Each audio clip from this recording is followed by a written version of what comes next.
Thank you very much, Andy. Good night, ladies and gentlemen, constituents of St. Michael West. Let me say how happy I am to be here to speak in support and of and at the launch of our candidate Michael Carrington, the next parliamentary representative for this constituency. And I'm also thrilled to see so many of you here tonight.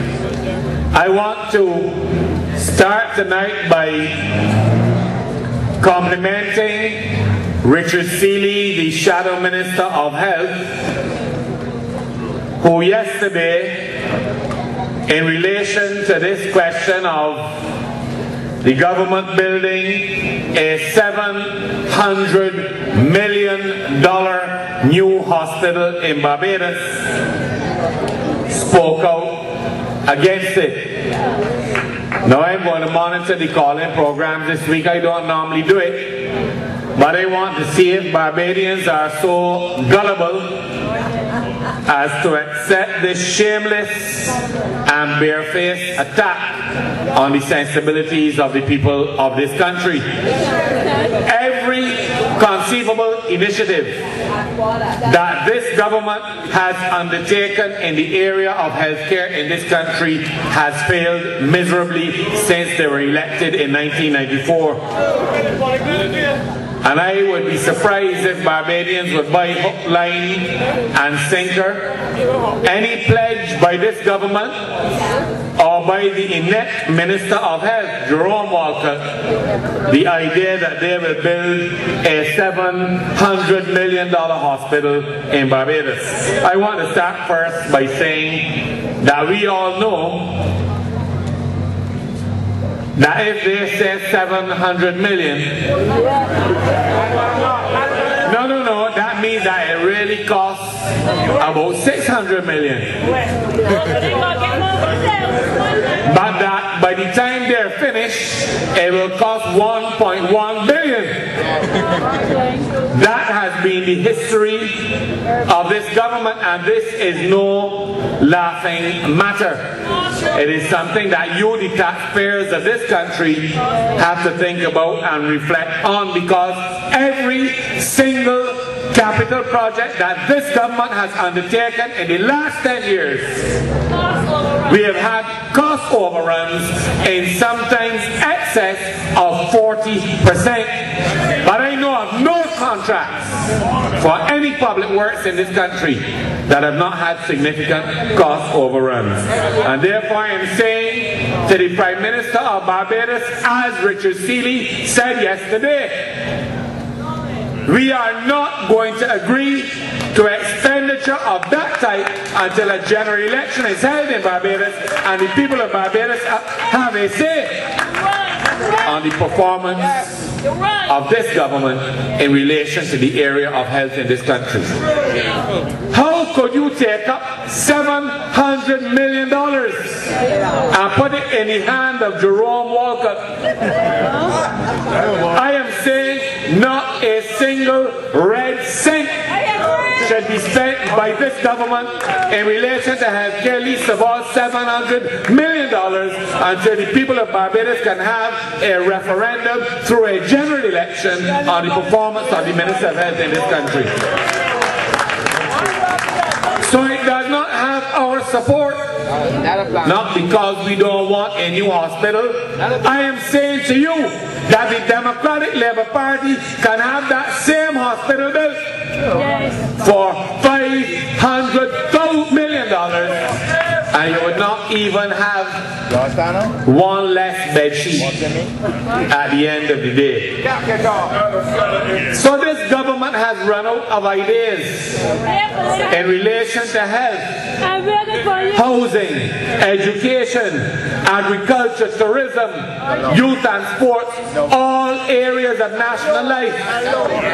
But because an election is imminent in Barbados, they want to come with all kinds of political tricks and gimmicks to try to fool the people of this country that they have your best interests at heart.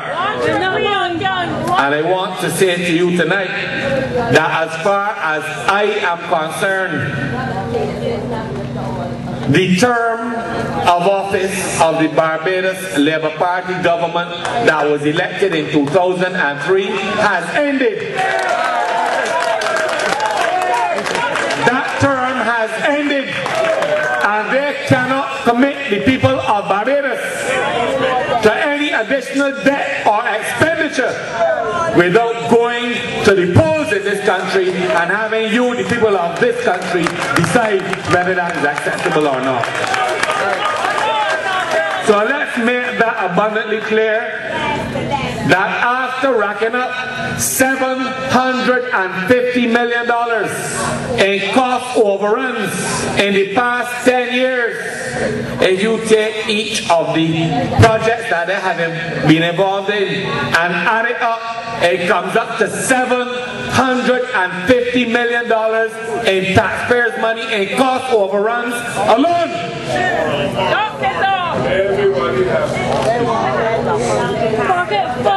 That's right, Alibaba Owen Arthur. Let him tell Elliot Motley, write me another letter. Alibaba Owen Arthur. And the gang of crooks that are his friends.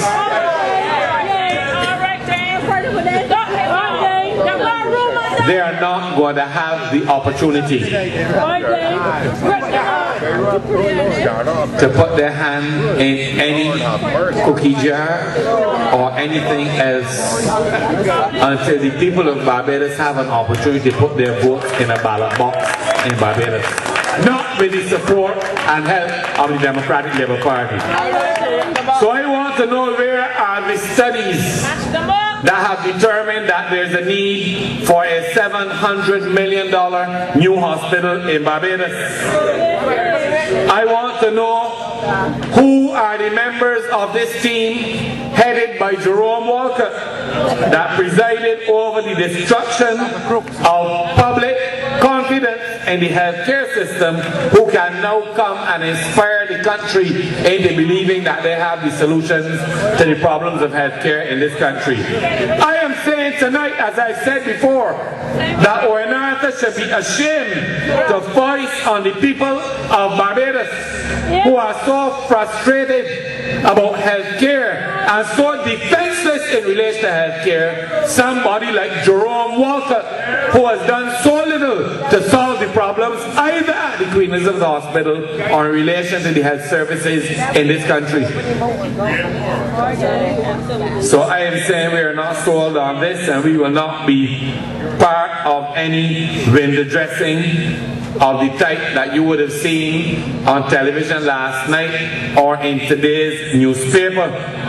And you, as the voters of this country, need to ask yourself the question tonight, why this is so, and where the additional $100 or $200 million will go if they're given the opportunity to build a hospital at that cost.